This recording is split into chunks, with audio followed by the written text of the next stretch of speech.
Ayye. Isii barbaanna nuti amma. Waa agarsiiftee haa cufattu ishii maatii koo. Yeroo tokko qofa fuula kee hin argisiisatta san booda cufteetiniin haasoyta maamaa kiyya. Viidiyoo si ergeen jira. Okay. Viidiyoo as wanni godhi sirreeffadhu.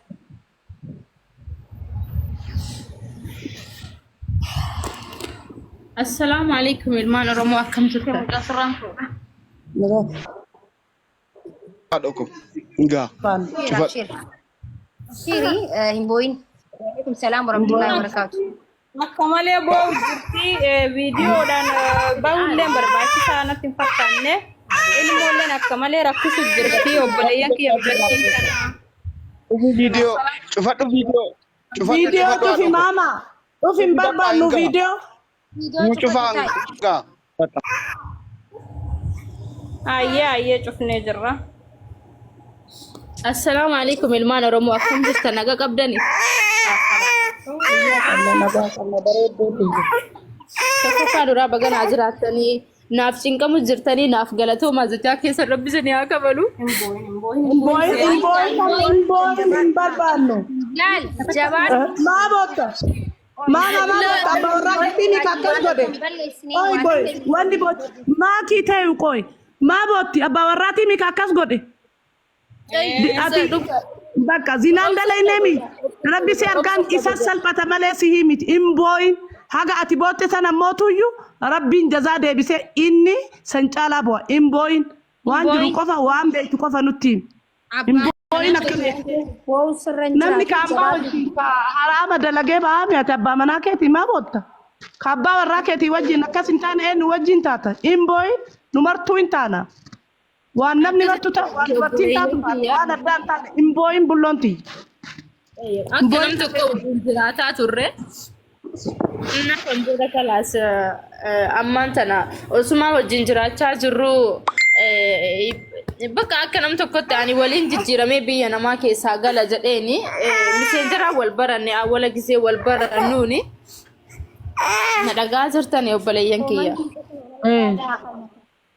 Akkasi kalaasan booda akka nam tokko akka nama nagaatti dhufee jiru kiyya keessa seenee hayyee jiru eega kaa dhufte natti rakkoo takkan qabu tole anillee bakka hanqa yoomi ta'a biyya namaa keessa hin heeru bakka heerumee sitti jiru kiyya jijjiiradhaa jeen tole naan jedhe akka nam tokko walitti dhufne osoo isa wajjin waggaa takkan ga'een ilmoon kun natti hafe kalaas ilmoo kanallee an biyya namaa keessa dhaluu hin barbaanne garuu waan rabbiin jee malee wanni an jeen taatu ilmoo kana natti hafe hanqa baatii 8 ilmoo kana mana arabaa keessa dalagadhe hammaama kana ofirra taa'ee dhiqee mana kana ofirra taa'ee xaragee waa meeqa ta'ee ba'aa bu'ii meeqa argee baatii 9 kiyya guuttadhee mucaa kana dahee inni shurxaan qabdee biyya galee ilmoo kanallee dhalee mana ona keessa beela ciisee waa meeqa ta'ee mukayyafan qabu ifaan qabu sanuu mana ona namni kireeffachuu dide keessa namni naa kenne galee akkasii ulmaa bahee baatii 3 moo 4 akkasitti taa'ee mana arabaa dalagachuudha tare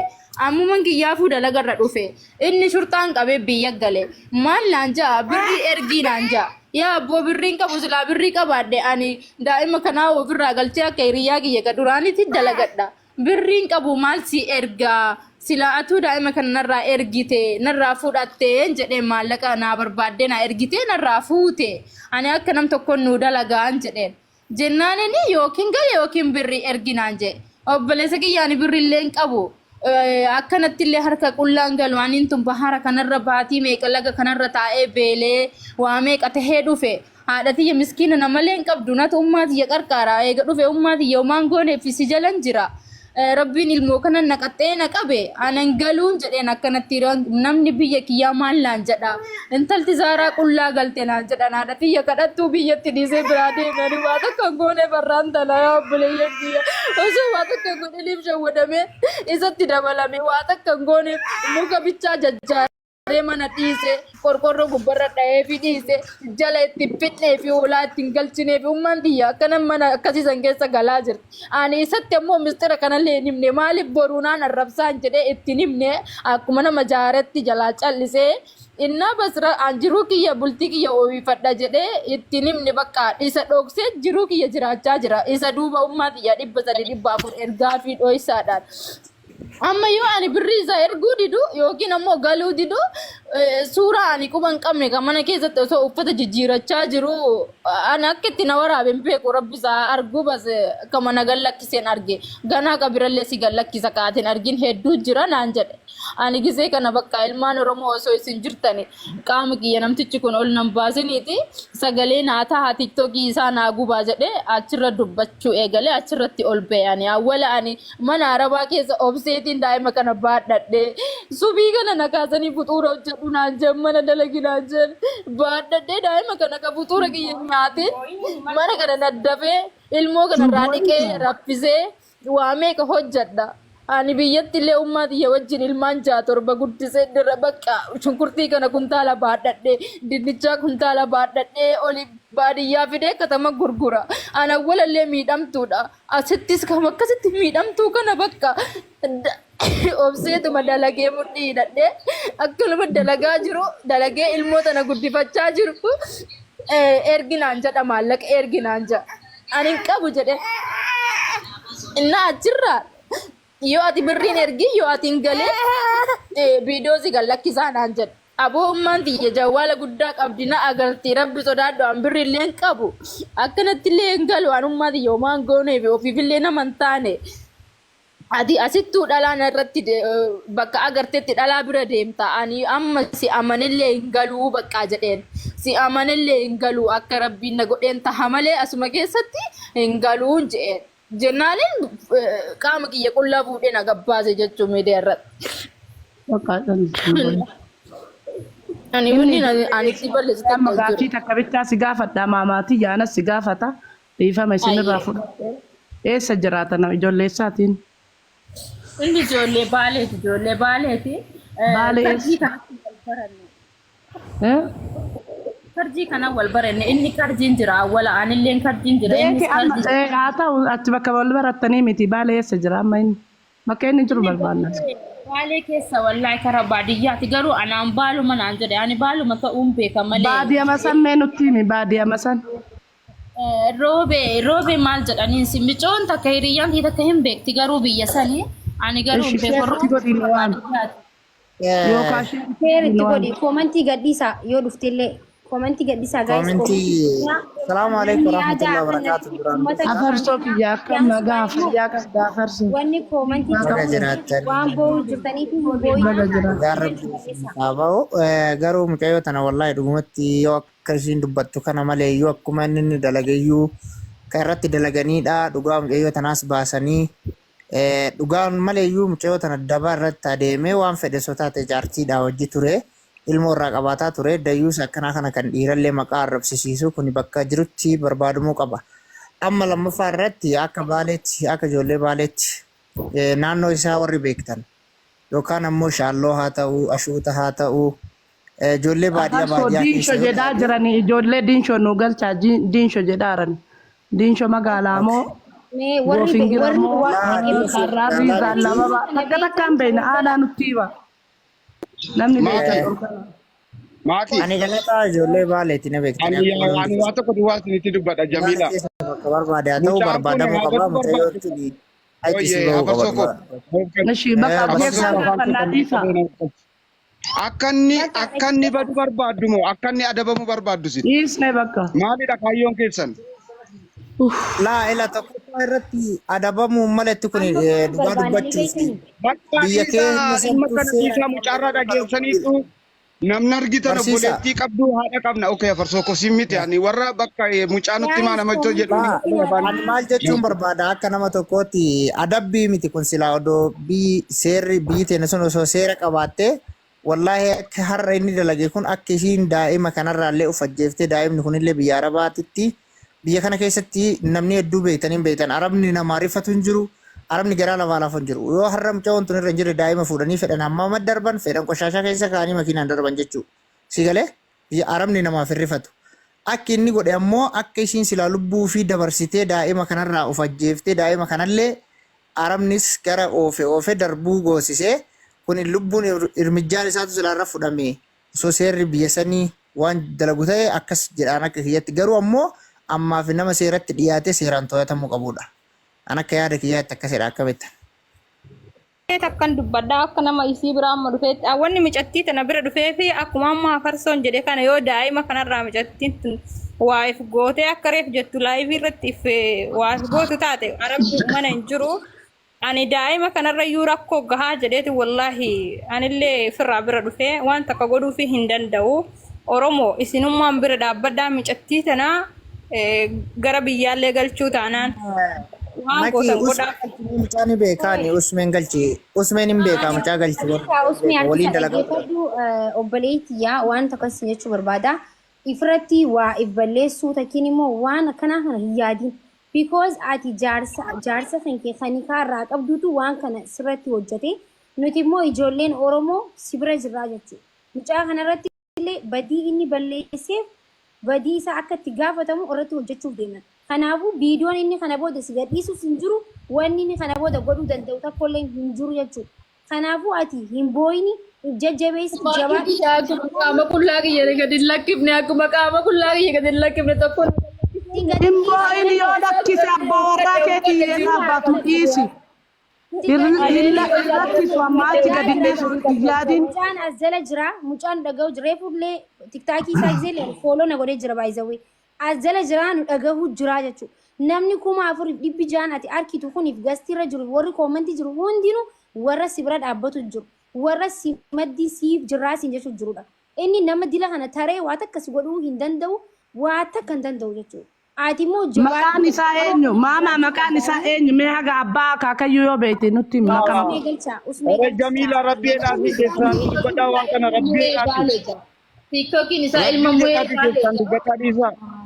TikTokii malee Maki yoo danda'ame Usmee galchaa Usmeen ni beekaani waliin turanii. Usmee galchaa Usmee galchaa. Usmee lakkoomsi tokko barreessi amma maal goona siite Jamiila asirratti bikka kam jira bikka san jira jennee bikka san irraa akka inni badu godhuu hin qabnu tokkoffaa ammoo mucaan kun haadha abbaan follow godheeni maqaan maama ani follow si godhee maqaa qofa naa barreessi ati. Nama iddoo isaa keessaan barreessaa fi waan fooloon waliin ta'a. Ijoollee bikka inni jiraatu beeku fooloo godhanneetiti guruppii keessa galchine bikka nu faayiman Jamiila akkas godheera naa barreessi maama na soo bakka waan biraa dhiiseera ani waan rifatteef beektaa naa gurgurlee dhageenya. Eega goone booda laaltan waan hundaa'u jechuudha.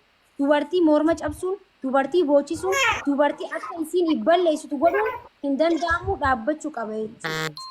Isiin akka ibballeessitu kana godhe ati immoo waan asirratti lama makii shugutii ta'e asirratti wallaahi wanni inni godhe kun akka dhiirri borullee hin fuune nullee warri ganaa fuudhuuf yaadnu akka hin fuune nu godhe dubartii qofaa miti nutti illee akka agartee ganaa bultii ni ijaaranne nu godhe dhugaa dubbachuuf warroota singiliititti illee karaa cufee kuni bakka jiramutti irmijjaa irratti fudhatamuu qaba dirqama.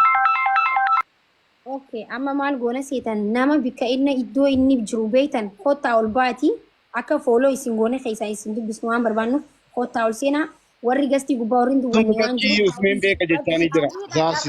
Ay maafi. Shugguxii koo akkasila. Baatee na dubbisa. Carraa kana haa dubbattu waan boonsaa ganaallee dhiirtii Oromoo tokko dubartii takka irratti gabbaatee waan akkana akka raawwannetti irratti hojjannaa jechuudha. Ati garuu hin boohini ofiin balleessaa qullaan hin baatu kana booda sin baasu. Takkitti si baaseefu gisee kana rakkoo keessa jira ifiifuu jechuudha. Waan akkatti namni si lolu ittiin fakkaanneessa. Waan ati balleessitu itti fakkaate. Ati immoo isaaf bikka kannitee if balleessuu if gabbaatee boo'uun qabdu nama hedduu si bira jira. Dubartiin hundi si bira jira. Ammas dhiirtii hundi tokko gawwaa jira dhiira baalageetu jira. Dhiirti kun as keessa ijoolleen dhiiraas ni jirti. Kaas bira teessee si jajjabeessu jirtullee ni jirti. Kun jechuun nama haadha isaatiif kabajaa qabdu. Dhiirtii haadhaaf kabajaa qabdu fi dhiirtii haadhaaf miila dhiitu kabajaa siif qabdi jechuudha. Ati haadha ilmootii haadha. Kanaafuu jabaadhuun sun jechuu barbaada. Si waliin jirra wadafiit kana booda wanta akkasitti dhagaamin. Hawwii dubbadhu. Obbolaan qabdu nama waasiidhaaf dubbatu hin qabu jedhee yaada taanaan nuti si wajjin jira. Nuti obbolaa keeti. Gama hundaan jechuudha. Kanaafi omti tokko sitti hin dhagaamin. Ati nama nikaa sirraa qabu wajjini isadha kan akkasii godhe kan salphatu ammas taanaan maaki akka jalqabdanitti dhimma kana bakkaan osoo hin gahin biraa deebitu taanaan waliin dhiimu isinii waliin dhiimu. Wallahi Yaa. Ajandaa guyyaa tokko irraa ajandaa guyyaa tokko godhamee Alex taayee la wanni hubatamuu qabu beektaa asirratti maalidha? Namni tokko gaafa waa eegalu waan san galmaan ga'uu qaba. Namni keenya guyyaa takkitti asirra iyyee bakka akkas jedhee dhiisaa amalli kun akka isinitti hin baranne nama tokko qabaatii amansiisaa waan irraan geessan san irraa barata kun illee sii galee amma namoonni akkanaa kun namoota dhiirallee maqaa arrabsisiisanii shamarallee mataa gadi cabsan akka isiin dhiiran amanne warra godhurraayi kuni irmijjaa guddaan irratti fudhatamuu qaba wallaahi ani odoo ijaan argee rabbii liidan na beeka jechuudha mormarraa muran sila akkanaa kana wallaahi maaliif jennaan jireenya ilma namaatittis qabatee bultii nama agartee ganaa hin fuudha jedhee yaada qabullee akka inni hin fuune goosisa sii galee akkanaa kuni baalageen ani wallaahi nama akkanaa isimee haasawaa isin dhiifama. Haada obsinaan Obsinaan haa dubbatu haati obsinaan. Dubbaddu haadha. Okay, hundi keessan assalamu alaikum warahmatullahi wabarakatuh. Waalaikum salaam Ani wallahi ergaan qabu inni duraa keeriyaas gubbaatti har'uma argee illee hin beeku garuu wanti jechuun ni barbaadu yaadi kiyya jechaadha. Wanti kun hunduu kan uumame sababa jechaadha. Rabbii sababa sii godhee ati hagarraa mana arabaa keessa daa'ima qabaattee turte namni tokko qubas hin qabu. Namni takka laa yoo ijoollee sitti sittu ta'e hin beeku malee namni martuu qubas hin qabu. Har'a namni kuma fursilaalu kun sababaa ta'e wanti kun. Kanaafiyyuu ati obsa godhachuu qabdaa. Lammaffaa dammoo inda'um alhamdulillah jedhe. Kana keessa rabbiin fitanaa daa'ima qabaattee mana arabaa dalaguu jechuun wallaahi ani jiru duraatiif argaa jira ijoollee daa'ima qabattee mana arabaa hojii hojjettu wallaahi guyyaa harka argee hin booyan. Kanaafiyyuu wanti kun sababaadha keeriyyaa obboleettii hiyyalaan. Rabbii sababaa sii godhee akka sii dabarsuuf wanti kun martu uumame. Kanaafiyyuu gaafa argatanis gaafa dhabanis gaafa gammadanis gaafa gaddanis yeroo hundumaa alhamdulillah jechuudha. Kanaafiyyuu sabarii obsa godhadhu keessaa dabarta. Inni lammaffaa dammoo sirra itti aanee miti daa'ima kee amaanaa. Duratti yeroo aartee daa'imni gubbaa jirtu akka tokko jechichaa turte waan ta'eef daa'ima kee sirra itti naannu adaraa daa'ima kee amaanaa. Aariif jecha ofi lubbuu keellee daa'ima keellee aariif jecha uumama takka wanti martu sababaaf malee wanti adda ta'ellee uumameetii miti. Wanti namni takka amma hagarraatti nagarree wayii sirraallee uumameetii miti. Wanti kun waan ta'ee darbeedha. Omaa jechuudha miti. Kanaafiyyuu sababa jedhiitii naa dabarsuuf jedhiitii akkasitti of amansiisii siin jedha. Kanumaaf seena wallaahi maaki jalatoome waan na seesisteef. Abshiraadha obsinaan dhugaafeti. Thank you so much. Ayyee ajaa'ibaa. Namni guys ganda isaa beeksisa. Follow isin.